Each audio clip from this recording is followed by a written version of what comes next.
اب ہم کریں گے مشقی سوال و جواب۔ سوال نمبر 1، بہادر شاہ نے لاہوری دروازہ کیوں توڑوایا؟ جواب، مولا بخش ہاتھی اس قدر اونچا تھا کہ وہ لاہوری دروازے سے نکل نہیں سکتا تھا، اس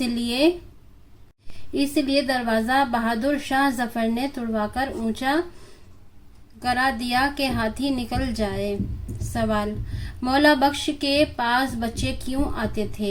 جواب، بچے مولا بخش کے پاس گنے کھانے کے لیے آتے تھے، اس پر سوار ہوتے، مولا بخش انہیں اپنے راتب کی روٹی سے ہر نوالے پر ایک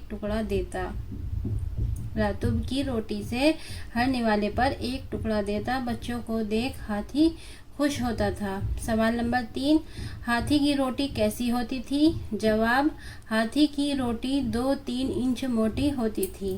سوال، مولا بخش نے کھانا کیوں بند کر دیا تھا؟ جواب، فیل بان نے بادشاہ سے کہا تھا کہ مولا بخش تمام گنے اور راتب کی روٹیاں بچوں کو بانٹ دیتا ہے، یہ حکم دیا جائے کہ کوئی لڑکا اس کے پاس نہ آئے۔ چنانچہ کوئی بچہ ہاتھی کے پاس نہیں گیا تو بچوں کو نہ دیکھ کر مولا بخش نے کھانا بند کر دیا۔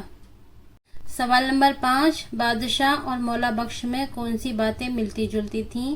جواب، بہادر شاہ بادشاہ ہونے کے باوجود فقیرانہ مزاج رکھتے تھے، مولا بخش بھی ایسا ہی تھا۔ بادشاہ کا کہنا تھا کہ خدا نے ہمیں اس واسطے دیا کہ بانٹ کر کھائیں، چنانچہ مولا بخش گنے اور اپنا راتب بچوں کو بانٹ دیتا تھا۔ یہی باتیں بادشاہ اور مولا بخش میں ملتی جلتی تھیں۔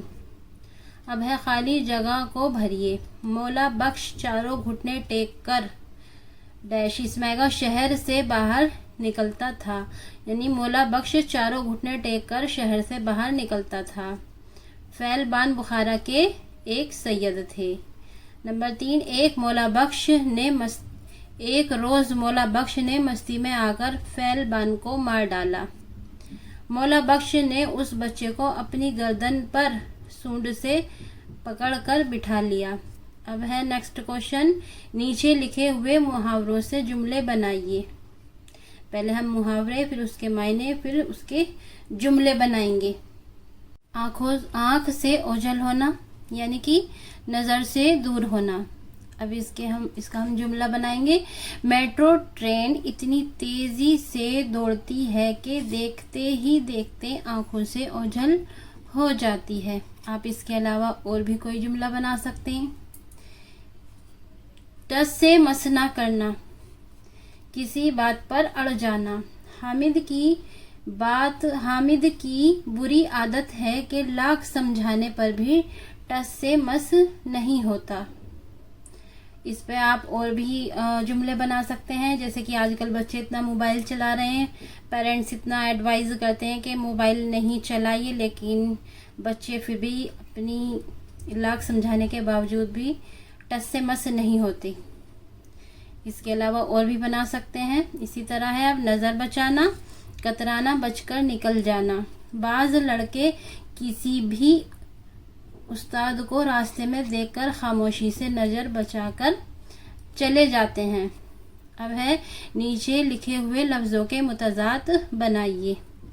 متضاد یعنی کہ الٹے الفاظ، جیسے کہ لفظ ہے بلند، اس کا متضاد ہوگا پست۔ بے قابو کا قابو میں۔ غافل، اس کا ہوگا متضاد ہوشیار۔ سربلند سرنگو۔ صبح، اس کا متضاد ہوگا رات۔ عملی کام، اسم کی جگہ استعمال ہونے والے لفظ کو ضمیر کہتے ہیں۔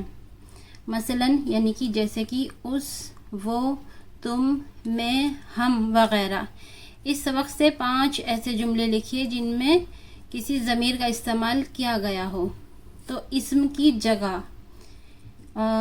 کی جگہ استعمال ہونے والے لفظ کو ضمیر کہتے ہیں۔ تو یہاں پہ ہے اس کے قد کے برابر ہاتھی نظر سے نہیں گزرا، تو یہ اس جو ہے یہ ضمیر ہے۔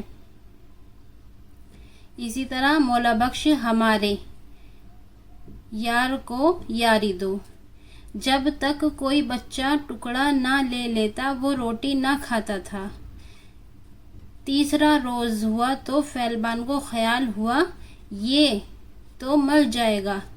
بھائی میں بھی فقیر ہوں اور میرا ہاتھی بھی ایسا ہی ہے۔